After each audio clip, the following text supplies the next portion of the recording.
Weddings are supposed to become memories you treasure, not evidence you fear. 6 months after my son's beautiful ceremony, the photographer called me out of nowhere. His voice shook as he begged me to come to his studio alone and not tell my son. I almost didn't go, but something in his tone chilled me. That night, he laid out printed photos I had never seen before, moments captured behind the smiles, in reflections, through mirrors, and in the background of joyful frames. And when he zoomed in, my world began to tilt. Details I had missed, faces where they shouldn't be. A secret written right there in the photographs, hidden in plain sight. By the time he finished, I wasn't sure I even knew my own family anymore. My name is Kareen. I am 62 years old, and I thought my life had finally quieted after my son's wedding. The house still held traces of flowers and ribbons, reminders of a day filled with speeches, camera flashes, and promises about forever. I busied myself with small routines, writing thank you cards and packing away keepsakes like fragile stars. Sometimes I replayed little moments, wondering if I had missed anything important, but grief and exhaustion often blur the edges of joy. 6 months slipped past like pages turning in a book. I believed the story had already been written, and all that remained was memory. I had no idea the photographs were still speaking, and that they were about to choose me as their witness. 6 months after the wedding, the phone rang late in the afternoon, the number unfamiliar. The voice on the other end sounded steady at first, then cracked slightly as he explained who he was: the photographer. He said he had been archiving the files when he noticed something he had missed before, something he couldn't discuss over the phone. He asked her to come to his studio that evening, alone if possible, and to please not mention it to her son yet. The request settled in her chest like a weight. Photographs aren't supposed to change. They freeze time, yet his urgency suggested the past had shifted beneath the frame, and she suddenly felt as if the story of that day wasn't finished after all. All afternoon she tried to convince herself the call meant nothing. Maybe he had found a flattering candid shot or needed permission for marketing. But then he sent the address again, followed by one more message: please come tonight, please come alone. The repetition felt less like a suggestion and more like a warning wrapped in politeness. She didn't tell anyone where she was going. She simply changed her blouse, fixed her hair, and drove through the slow bleed of evening traffic with the radio turned low. Streetlights blurred past the windshield like beads on a string.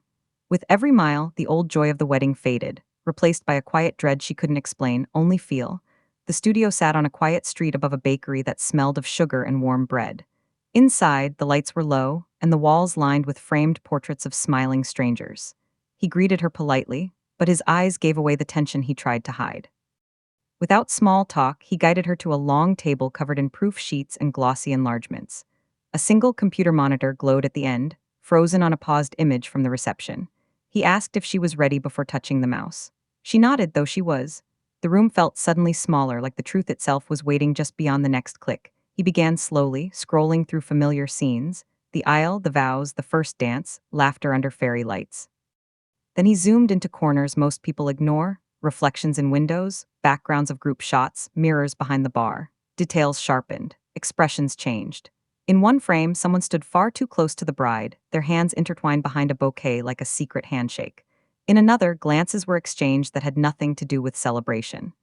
Layer by layer, the joyful narrative she had cherished peeled away, revealing something colder beneath. The room felt heavy with unsaid words, and she realized this was no simple editing review. This was a confession delivered in pixels. He paused on a photo taken just after the ceremony. Guests were cheering, confetti in the air, yet in the far edge of the frame, the bride and one of the groomsmen shared a look that was anything but accidental.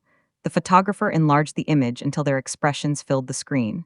Fingers brushed, lips curled with private meaning. It wasn't playful. It was intimate, practiced. Her breath caught as she remembered small, odd moments from that day. Sudden disappearances, whispered conversations, smiles that didn't quite reach the eyes. The evidence was here now, captured by a lens that never meant to spy, only to see. More images followed, each one tightening the knot in her stomach. It became impossible to dismiss the pattern as coincidence. While her son posed happily with family, the bride kept searching the room, eyes drifting toward that same groomsman as if drawn by gravity. The photographer finally stopped and lowered his voice, saying he hadn't wanted to believe it either. A ringing filled her ears.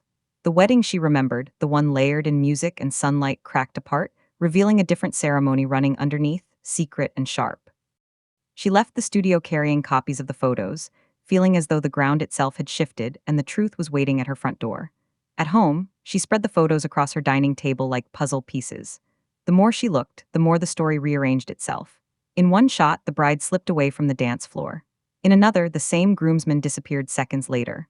Reflections in polished glass caught them together in doorways, hallways, quiet corners where no one was supposed to notice. That day had been full of speeches about honesty and devotion, yet the truth had been standing inches away, hiding in the background. The camera hadn't lied, people had. She realized the photographer hadn't shown her everything yet. There were still files unprinted, still angles untouched, and the full scope of what she was seeing had only begun. Patterns emerged once she stopped looking at the smiles and started watching the eyes. The bride rarely looked at her new husband unless someone else was watching. The groomsmen hovered at the edges of every important moment, never too close, never too far, a hand lingering a second longer than necessary, a chair pulled out quietly, a glance that flickered with urgency before dissolving into politeness. The wedding hadn't been a single celebration, it had been two overlapping stories, one public and one hidden. And somehow, she had stood in the center of both without knowing which was real. The realization made her feel foolish, but it also made her determined to finally see clearly. The photographer called again the next morning. His voice carried the weight of bad news handled too long alone. He confessed that he had noticed small things on the wedding day but brushed them aside as nerves or coincidence. Only when editing did the truth begin to sharpen, first as a suspicion, then as a certainty he could no longer ignore. He had debated for months about saying anything, fearing lawsuits, backlash, the destruction of a family. But he also knew silence would make him complicit. He told her he trusted her judgment more than anyone else's. That was why he came to her, not gossip, not drama, but conscience. Hearing that only deepened the ache in her chest. Now that the pictures had opened the door, memories began slipping through. She remembered how the bride had gone missing during the reception toast. How the groomsmen had always seemed to appear beside her without being called. How laughter had died abruptly when she walked into certain rooms. At the time, she had dismissed every moment as nerves, excitement, wedding chaos. But the brain is kinder than truth. It explains away what the heart isn't ready to face. Now, each memory settled into place beside the photographs like pieces finally finding their home. She realized she hadn't missed the signs. She had simply trusted too deeply to believe them. Denial dissolved into fear, not wild panic, but a slow, tightening dread. If the secret had existed before the wedding, then the vows had been a performance. Her son had promised forever to someone whose heart was already divided. The thought struck harder than any betrayal of her own. She worried about the damage when the truth surfaced, about how deeply it would scar him. Part of her wanted to burn the photos and forget. Another part knew that truth buried tends to grow roots. And those roots always break through eventually, usually at the worst possible moment. She realized that whatever she chose next would change everything. She decided not to confront anyone yet. Emotion makes mistakes louder, and she needed clarity more than catharsis. So she began quietly checking small details, timelines, seating charts where people had been during certain moments.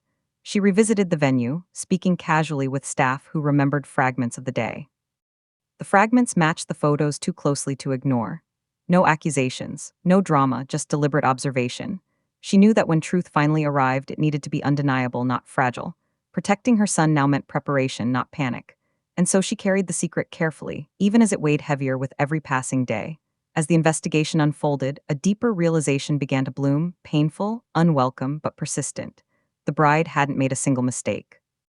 This wasn't a brief lapse or a drunken misjudgment. It looked planned, intentional, ongoing. The wedding had simply been another stage in a story that had started long before the vows. That understanding broke something inside her. She had welcomed the bride as family, offered trust freely, protected and defended her. Now it felt as though that trust had been pocketed like a gift and quietly discarded. She sat alone at her kitchen table, photographs spread around her like shattered glass, and understood the truth was no longer a suspicion. It was a reality she could not unsee. She opened a notebook and began mapping the wedding day like an investigation board. Times, locations, who stood where when people disappeared and reappeared. The photos became checkpoints. If the bride slipped away at 6:42, the groomsman vanished at 6:44. He was beside the groom for speeches at 7, she stood near the back door at 7:02. The timings overlapped too precisely to be a coincidence. The pattern didn't accuse loudly, it whispered with relentless consistency. She added small details remembered from guests, a missing boutonniere, a rushed makeup touch-up, a joke no one understood. The paper filled with lines and arrows until the truth looked less like suspicion and more like a carefully drawn map they had never expected anyone to read. She did confront, she observed. At family dinners, she listened rather than spoke. She noticed how the bride stiffened when the groomsman's name came up, how conversations changed direction like birds startled from a tree. Online, she scrolled through tagged photos, liking nothing, saving everything. Comments from months ago suddenly took on new meaning: inside jokes, vague captions, hearts left beneath private-looking posts. Silence turned into her strongest tool. While everyone believed life had returned to normal, she collected truth like fallen threads, careful not to tug yet. She wanted certainty, not chaos. And certainty was getting closer. The second witness didn't appear dramatically. It happened in the aisles of a grocery store when a distant relative greeted her and hesitated before speaking. Lowering her voice, the woman admitted she had seen the bride and the groomsmen in a quiet hallway during the reception, close enough that it hadn't looked innocent. She hadn't said anything back then because weddings blur boundaries, and she didn't want to cause trouble. Hearing this, the room around her seemed to fade. Someone else had noticed, someone else had doubted. And now that memory stood beside the photographs, strengthening them. One witness can be mistaken. Two rarely are. That night she laid everything out again: the photos, the notes, the witness account, the unguarded glances preserved forever in pixels. She no longer searched for explanations that would erase the conclusion. The story told itself clearly now. Boundaries had been crossed long before vows were spoken. Her son had married a woman whose heart already belonged elsewhere. The realization wasn't sharp anymore. It was dull and heavy, like a stone carried too long. She pressed her hands flat on the table and breathed slowly, allowing the reality to settle without breaking her. Truth didn't ask permission. It simply arrived and stayed. Several times, she nearly picked up the phone to confront the bride, to demand honesty, to protect her son with anger. Each time she stopped. Anger felt satisfying but sloppy. If she confronted too soon, the truth could be twisted, denied, erased. So she swallowed the impulse and chose patience instead. She would not argue memories against rehearsed excuses. She would gather facts calmly until denial had nowhere left to hide. Protecting him meant staying strategic, even if her heart burned for justice. Through it all, her son remained blissfully unaware.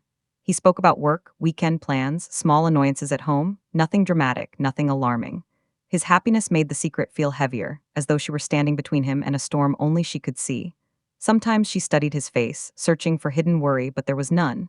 It broke her heart to imagine the shock he might feel when truth finally reached him. Still, she knew ignorance couldn't protect him forever. Silence was only a temporary shelter. She created a sealed folder, digital and physical, containing the photographs, the messages, the written account from the relative, and her own timeline notes. Dates, times, faces. No opinions, only facts. She stored copies in secure places, making sure nothing could accidentally disappear once the truth emerged. Then she waited, listening to her instincts instead of fear. She wasn't trying to destroy a marriage. She was preparing to hold reality steady when it finally revealed itself, for her son's sake and for her own sanity. The moment for confrontation was approaching. And when it came, there would be no shouting, no confusion, only truth laid gently but firmly on the table, impossible to ignore. The truth didn't explode, it unfolded. She invited them over for tea, laid the folder on the table, and said she needed to discuss something without anger or interruption. Then she opened the photos one by one, explaining nothing, allowing the images to speak. The bride went pale. The room thickened with silence. Finally, she explained how the photographer had contacted her, how timelines aligned, how witnesses had confirmed what the lens had caught. She didn't raise her voice. She didn't accuse me. She simply said that honesty was now required, completely and immediately. For a long moment, no one moved. The air felt fragile, as though even a whisper might shatter what was left of their certainty. Denial arrived first, sharp and defensive. The bride insisted the photos were innocent, that glances meant nothing, that people misread everything when they wanted drama. Her son tried to believe her, clinging to explanations like a drowning man reaching for driftwood. But denial weakens when truth stands still. She calmly pointed to timelines, reflections, hands touching where they shouldn't. The bride's protests grew tangled. Her son's confidence began to crumble. He turned quiet, not believing yet, but no longer able to dismiss the possibility. The room filled with unspoken fear, and she realized this was the moment everything would either crack or finally come clean. The cracks didn't scream. They whispered, simple questions like, "Why didn't you tell me?" And "Where were you then?" carried unbearable weight. The bride began to cry, not light tears, but the kind that comes when lies lose oxygen. Her son paced the room, torn between loyalty and logic, between vows and evidence. She stayed seated, steady, present. This wasn't about punishment. It was about finally pulling the truth out of the shadows. And as the cracks widened, the marriage they had celebrated only months earlier began to look less like a promise and more like a story written on fragile glass. Eventually, the bride stopped defending and started talking. The words came slowly at first, then faster, as if a dam had burst. She admitted the connection with the groomsmen had begun before the engagement and never completely ended. The wedding had gone ahead because backing out felt impossible under so many watching eyes. She had convinced herself she could bury the past, but the past had simply followed her down the aisle.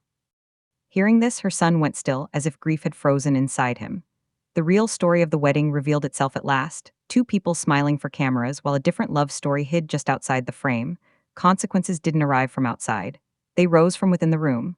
Her son excused himself, needing space, leaving the bride alone with the truth she had finally spoken. Calls went unanswered, doors stayed closed, plans were suspended. The illusion had shattered, and now every decision that followed would be made in the bright light of honesty. She watched quietly, knowing she couldn't fix this, only support her child through whatever choice he made next. Consequences are rarely loud. Sometimes they are simply the absence of trust where it once lived. Days passed in heavy silence. When her son finally spoke, his voice sounded older. He said he didn't know whether forgiveness was possible, not because of a single mistake, but because the deception had lived beside him for so long. Trust is a structure built slowly and destroyed quickly, and theirs had fallen in a single night. The bride apologized again and again, but apologies cannot rebuild a house without tools, and right now there were none. The collapse wasn't dramatic, it was quiet, it was final, and it left everyone exhausted. In the end, he chose separation, not out of revenge, but out of self-preservation. Papers were filed, lives were divided. The groomsmen disappeared from gatherings entirely. She helped pack boxes, her heart breaking for a marriage that had never truly begun. Yet beneath the sorrow was a strange peace, because truth, however painful, had finally been allowed to exist. She wished things had been different. She wished loyalty had been stronger than secrecy. But wishes cannot rewrite history. All she could do now was walk beside her son as he stepped out of the ruins of a promise and into a future that at least wasn't built on lies. Before I tell you what happened after this, take a moment to like this video and subscribe. Your support means a lot. Healing didn't look like dramatic reconciliations. It looked like space, long, quiet days where everyone gathered their shattered pieces separately. Her son stayed with her for a while, eating small meals, barely speaking, walking through grief like fog. She didn't rush him or fill silences with platitudes. She simply stayed close, steady, present. The bride sent occasional messages asking for another chance, but he didn't respond. Healing didn't mean hatred. It meant choosing peace over confusion, dignity over chaos. Separation wasn't the goal, it was a boundary where truth could finally breathe without being argued. And slowly, the ache stopped roaring and began to murmur instead. She learned that love without boundaries becomes a trap. So she quietly built new ones, not out of anger, but out of wisdom. Conversations happened in calm places. Hurt was acknowledged, not minimized. Secrets were no longer tolerated, even small ones. Her son agreed, honesty first always. They didn't discuss the marriage constantly. They talked about daily life, work, the weather, reminding themselves the world still existed beyond heartbreak. Boundaries felt strange at first, like new shoes, but eventually they became comfortable, even protective. They weren't walls. They were doors with locks, opened only for those who treated hearts gently. The truth tested every relationship surrounding them. Some friends vanished, uncomfortable with the messiness of real life. Others stepped closer, bringing meals, patience, and quiet companionship. Family members chose sides without saying it aloud. Through it all, she watched her son learn who truly loved him, the people who stayed without demanding explanations or rushing forgiveness. Even the bride's parents reached out, torn between loyalty and shock, apologizing for pain they hadn't caused but deeply felt. Pain has a way of revealing character. And while the circle around them grew smaller, it also became kinder, more sincere, more honest than before. Weeks later, the photographer called again, not with more accusations, but with a confession of his own. After the truth came out, he had reviewed every image from that day, worried he might have missed something else. Instead, he discovered a set of candid shots showing her son quietly fixing a child's torn dress, laughing with elderly guests, carrying plates when the staff were overwhelmed. He printed them and gifted them to her, saying he wanted her son to remember he was more than what had been done to him. She cried gently over the photos, grateful that the same camera which had uncovered betrayal had also preserved kindness, the truest part of the story. Closure didn't arrive in a single conversation. It came in fragments, signing papers, returning rings, sorting belongings. Some days her son felt strong. Other days grief washed back in without warning. She reminded him that endings hurt even when they are necessary. He didn't need to rush healing just to make others comfortable. The bride kept her distance, accepting the silence she had created. Closure, they realized, wasn't about erasing love or anger. It was about accepting that the story had changed permanently and choosing not to chase the past through endless what-ifs. Eventually, a new rhythm emerged. Her son moved into a smaller apartment, decorated it slowly, and learned to enjoy quiet evenings again. She volunteered at a local library, finding comfort in stories that weren't her own. Life didn't snap back into place, it reshaped itself. Birthdays became simpler. Holidays are quieter. But there was laughter again, the real kind, not the brittle version that hides secrets. The future didn't look like the one they'd imagined, yet it no longer frightened them. Looking back, she realized the photographs had never destroyed her world. They had revealed it. Truth had been waiting in the background, captured by a lens that didn't know how to lie. The pain had been real, yes, but so was the strength that followed. She learned that love does not require blindness, loyalty does not demand silence, and sometimes the bravest thing a parent can do is face the truth for their child when they cannot see it yet. As she placed the album back on the shelf, she whispered a quiet promise to herself. Never again ignore what is right before your eyes, because even behind the brightest smiles, the camera always sees.